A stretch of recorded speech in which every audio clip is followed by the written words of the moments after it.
Kades Pugung Raharjo melalui pengurus pasar melakukan penekanan dan intimidasi terhadap pedagang pasar. Para pedagang pasar Pugung yang berada di Desa Pugung Raharjo, Kecamatan Sekampung Udi, Kabupaten Lampung Timur, merasa resah dan ditekan oleh pihak Desa Pugung Raharjo melalui pengurus pasar. Pasalnya, pihak pengurus pasar mengeluarkan surat pemberitahuan kepada para pedagang yang sekaligus pemilik kios agar para pedagang segera mendaftarkan kembali kios mereka ke pihak desa dengan mengisi formulir pendaftaran yang sudah disiapkan oleh pengurus dan membayar uang pendaftaran sebesar Rp1.000.000 dengan alasan hak guna usaha kios telah habis pada tanggal 1 Januari 2021 yang lalu. Bagi yang tidak mau, maka kiosnya akan diambil dan diberikan kepada orang lain. Kemudian setelah membayar uang pendaftaran, pedagang diwajibkan membayar uang muka sebesar 15%, 40% dan 45% dari harga yang belum ditentukan. Menanggapi hal ini, para pedagang tidak terima kenapa pihak desa dan pengurus pasar mengambil keputusan secara sepihak tanpa melakukan musyawarah terlebih dahulu dengan para pedagang pasar. Dengan Mas Joko. Oh ya, terkait permasalahan yang baru-baru ini saya dengar ada sedikit penekanan terhadap para pedagang yang dilakukan oleh pihak desa, itu apa benar, Kak? Benar sekali itu, Pak. Ya.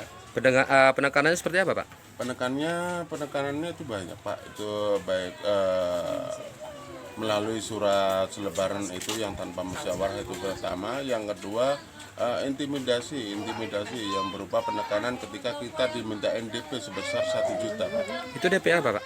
DP untuk pembayaran pengajuan permohonan ini warung kita. Permohonan warung kita. Untuk sewa ya, DP sewa istilah. Iya, istilahnya seperti itu. Jadi besaran sewanya sendiri itu berapa nominalnya? Untuk besaran sewa sendiri di situ belum tertera, Pak. Belum tertera. Belum tertera, tapi dari pihak Balai Desa sudah memasukkan nominal persenan. Artinya di situ harus membayar persenan 15% untuk DP, dilanjutkan dengan 40% dan 45%, Pak. Dari? Nah, itu dari berapa nominal itu kita belum tahu, Pak. Belum tahu. Iya. Sementara Mas sendiri sudah lama berjualan di pasar? Alhamdulillah aku udah mulai tahun 2000. Dari tahun 2000, jadi sekitar 10 tahun lebih, Pak ya? Iya, sekitar itu. Bapak sendiri ada tidak surat kepemilikan warung itu? Ada. Yang mengeluarkan dari? Yang mengeluarkan itu dari pihak desa untuk pasar itu untuk yang dulu, Pak, untuk pasar yang dulu gitu. Iya, pasar yang dulu dan sekarang sama saja, Pak ya, pasarnya. Yang jelas kepengurusannya berganti ya, Pak ya? Iya, betul. Berganti. Ya, betul. Nah, jadi siapa sih yang melakukan penekanan itu atau yang meminta itu secara langsung? Kemarin untuk yang membagikan selebaran itu beberapa dari pengurus pasar yang sekarang, itu dari Bapak Yuli dan Bapak Ison, Pak. Bapak Ison. Mereka punya dasar tidak untuk mengatakan bahwasanya pasar ini atau kios ini harus menyewa? Saya rasa untuk saat ini mereka belum punya dasar, Pak. Kenapa mereka harus meminta kita harus menyewa? Karena di sertifikat tersebut di situ jatuhnya kepemilikan, Pak. Kepemilikan. Iya, betul. Jadi Bapak sendiri harapan Bapak ke depannya seperti apa sih, Pak? Untuk harapan saya untuk ke depan ya semoga aja dari pihak kelurahan mohon ditinjau kembali dan apapun itu mohon, Pak, untuk musyawarah seperti itu, Pak. Oke. Makasih banyak, Pak ya. Ya. Selamat siang, Bu. Iya, siang, Pak. Dengan Ibu siapa, Bu? Antriati. Antriati. Ibu juga pedagang di pasar, Bu ya? Iya, Jualan apa, Bu? jualan sembako di bawah. Di sembako. Ibu asli dari mana, Bu? Dari sekampung. Dari Sekampung. Jadi terkait masalah ini, katanya para pedagang resah termasuk Ibu. Iya. Keresahan seperti apa sih yang dirasakan? Ya, sangat takut, Pak, kalau ini kan ladang untuk ya penghasilan sehari-hari untuk makan, untuk itu kalau diambil ya sangat takut sekali. Ya. Terus Ibu juga mendapatkan surat teguran permohonan itu? Ya, dapat. Dapat, Bu ya. Iya. Ibu juga punya kepemilikan kios? Surat. Punya suratnya. Atas nama siapa punya Ibu? Atas nama Jumanto. Jumanto. Suami saya. Oh, jadi Ibu bukan dapat beli ya, tapi memang dapat warisan. Dapat warisan Iya, dari? dari orang tua saya, tapi kan dulu beli di sini. Dulu beli. Ya, cuman suratnya atas nama suami ibu. Iya, udah dibalik nama. Udah dibalik nama. Jadi apa sih dasarnya ketakutan ibu itu? Ya takut kalau diambil kan berarti nggak punya lahan lagi untuk mencari uang sehari-hari. Kan ibu punya surat kepemilikan. Tapi kan sebagai bukan warga Pugung merasa resah aja gitu. Apakah pedagang pasar itu diharuskan warga pribumi atau warga dari Pugung, Bu? Enggak juga. Karena mengingat di Bandar Lampung itu dari mana-mana lah, Bu, bukan hanya dari warga Bandar Lampung. Iya, Di Sidoarjo juga bukan hanya orang Sidoarjo. iya. Ketika memang pasar itu hanya diisi oleh orang Pugung, siapa yang mau beli? Nah, jadi gini. Yang namanya pasar itu berbagai macam bentuk manusia, agama, suku ada. Namanya pasar. Cuman di pasar Pugung ini saya lihat tidak ada orang Cina. Alhamdulillah orang Jawa semua. Iya. Nah, jadi kalau dibatasi juga yang namanya pedagangnya harus orang Pugung, siapa lagi yang belanja kalau orang Pugung belanja dagang aja di rumah masing-masing. Iya. Kan seperti itu, Bu. Jadi ibu sendiri merasa resah terkait masalah ini, Bu, ya. Sangat resah. Harapan ibu apa sih ke depannya? Kedepannya ya ada jalan keluar lah, setidaknya gimana perembukan, perundingan, gimana jalan keluarnya yang terbaik lah. Rembukan dan rundingan musyawarah dengan pihak Iya, desa, Bu, ya. iya, semua. Jadi Sementara artinya seluruh pedagang yang berada di Pasar pihak Pugung desa sudah musyawarah memiliki terkait surat masalah ini, Bu, kepemilikan ya. yang sah Itu harapannya, atas Bu, ya. kios yang mereka tepati, Terima kasih banyak, Bu. yang dikeluarkan oleh pihak desa melalui pengurus pasar terdahulu, dan dalam surat kepemilikan tersebut tidak tercantum bahwa kios yang mereka tempati disewakan atau HGU, dan batas waktu penggunaannya pun tidak ada. Diduga kuat gejolak di Pasar Pugung Raharjo, ulah Kepala Desa Pugung Raharjo, Sumerlan atau lebih dikenal dengan nama Suluhu. Selamat siang, Bu. Selamat siang, Pak. Dengan Ibu siapa? Dengan Ibu Sri Retno. Sri Retno. Ibu selaku pedagang di pasar, Pak, ya. Iya, Jual apa, Bu? jual pakaian, pakaian jadi, tas, ada apalah macam itu, ada masker, jualannya seperti itu. Ibu sudah lama berjualan di pasar Pugung ini, Bu? Alas sudah lama, Pak. Lagi babat alas saja itu di sini saya. Di sini, Pak, Yu. Iya. Jadi saya dengar-dengar ada penekanan ataupun disuruh menyewa ataupun disuruh membayar uang muka dari pihak desa, itu apa benar, Bu? Oh ya, yang masalah yang bulan 2 bulan sebelumnya. Habis tahun 2020 itu ya. Disuruh daftar gitu loh, istilahnya daftar 1 juta untuk memperbarui, beli lagi, seperti itulah istilahnya. Tapi kami keberatan untuk bayar yang 1 juta, orang itu sudah punya kami sendiri, suruh daftar lagi gimana. Apa pihak desa dalam mengelola pasar ini menarik salar, Bu?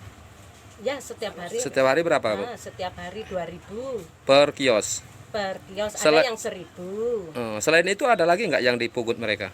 Ada itu bulanan. Bulanan untuk berapa? Bangunan. Sewa tanah. Berapa? Ya. Ada yang 2.000, kalau saya 2.000, ada yang 4.000, itulah nggak sama. Oh, jadi bervariasi, Bu, ya? Ya bervariasi. Jadi Ibu sendiri merasa resah tidak dengan penekanan dari pihak desa itu? Ya jelas dong, yang 1 juta itu jelas resah. Sekarang apalagi masih pandemi, seharusnya kami dikasih malah mau dimintain. Sepi loh, Pak, ini pasarnya. Sepi, ya? Oh iya. Jadi Ibu sendiri sama dengan kawan-kawan yang lain bahwasanya punya kepemilikan kios, Bu, ya? Ya sama, mungkin saya mewakili teman-teman saya lah, seperti itu rasa perih hatinya ini. Di dalam surat itu ada nggak tenggat waktu kepemilikan, Bu? Misalnya diterbitkan surat itu dari tahun sekian, habis kepemilikan tahun sekian, tidak ada? Oh tidak ada. Nggak ada, Bu, ya? Tidak ada. Nggak ada tenggat waktu, Bu, ya? Enggak, orang itu aja suratnya laku buat pinjam di bank gimana. Oh gitu. Iya, jadi udah hak milik itu. Udah hak milik. Iya. Oke. Kalau suruh sewa yang apa itu tanah pasar 2.000 ya setiap bulan udah rajin itu. Oke. Iya. Makasih banyak, Bu, ya. Iya, sama-sama. Selamat siang, Pak. Selamat siang, Dengan Bapak siapa, Pak? saya Bambang. Bambang. Ininya nama panggilannya, Pak? Saya biasa dipanggil Ibeng kalau Ibeng, ya. Nama tenarnya, Pak, ya. Bapak di pasar selaku apa, Pak? saya salah satu dari pemilik kios. Pemilik kios. Ya, kemudian ini karena ada persoalan ini, saya juga diminta oleh teman-teman sehingga menjadi koordinator pedagang. Koordinator pedagang terkait masalah yang sedang terjadi ini, Pak, ya. Oh, jadi menurut Bapak sendiri seperti apa sih masalah ini? Masalahnya sebenarnya gini ya, bisa diselesaikan, tetapi menurut saya ini sepihak.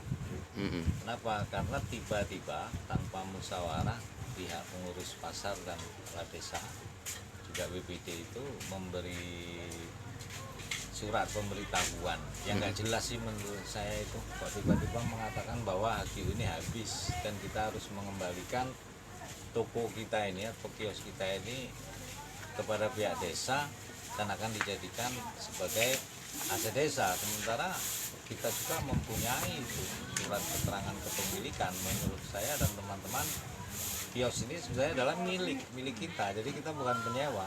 Kita nggak ada HGU itu. Nggak ada ya? Milik, jadi tanpa batas itu. Tanpa batas. Ya, Nah, jadi begini Pak, apakah pihak desa mengambil keputusan itu sendiri? Betul? betul, tanpa musyawarah dengan pihak pasar, tiba-tiba kita Diinformasi. mau diambil alih lah kira-kira gitu. Mungkin sudah musyawarah dengan pengurus pasar pihak desa Pak? Oh, saya kurang tahu. Kurang tahu ya Pak ya. Jadi masalah surat itu sendiri Pak, surat kepemilikan itu adakah tenggat waktu yang misalnya berlaku selama 10 tahun, 30 tahun atau 40 tahun Pak, ada Pak? Oh, tidak ada. Tidak ada, berarti itu selama-lamanya Pak ya? Ya, jadi dari pengurus pasar yang menerbitkan itu hanya menegaskan bahwa kami adalah pemilik kios. Pemilik kios. Tidak ada perjanjian untuk limit waktu habis itu sekian itu tidak ada. Jadi surat kepemilikan itu terbitnya sudah berapa lama Pak? Variatif ya, itu ada yang tahun 2003, kebetulan punya saya 2007. Makanya kalau seandainya ada limit ini terhitung dari tanggal, bulan, dan tahun berapa juga nggak jelas ini pihak desa dan pengurus ini. Jadi yang diberikan surat panggilan itu atau teguran itu tidak seluruh pedagang Pak ya? Tidak, tapi mungkin itu konteksnya nanti untuk pada seluruh pedagang.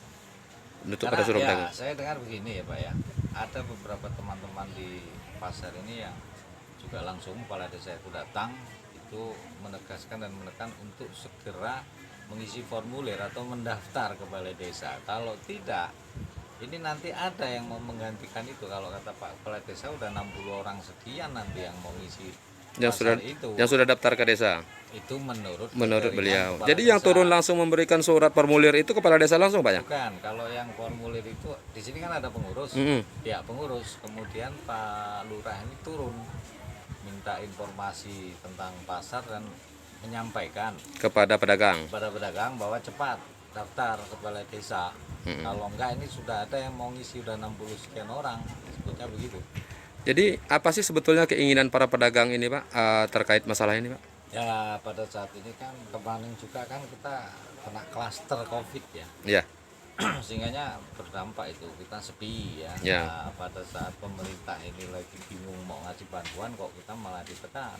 Nah, mau kita itu cobalah, ayo kita segera duduk bersama bermusyawarah untuk mencarikan solusi yang terbaik bagi semua pihak, baik pihak pedagang ataupun pihak pengelola, dalam hal ini desa. Gitu. Hanya itu, cuma sulit sampai hari ini ya. Saya bahkan sudah memberi surat pertama, kedua juga sampai somasi, kok belum ada respon ini.